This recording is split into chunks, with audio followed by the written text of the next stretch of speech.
In the silence between breaths, a mysterious force spreads. The sound of a single yawn can quickly turn into an epidemic, leaving everyone around you yawning too.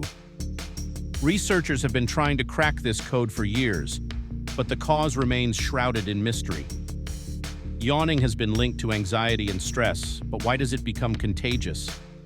A study discovered that when one person yawns, changes in brain activity can trigger a ripple effect, causing others to feel the urge to yawn. So, is it a genuine physiological response or something more complex? The answer remains unclear, leaving us to ponder. What's behind this universal and mysterious yawning phenomenon?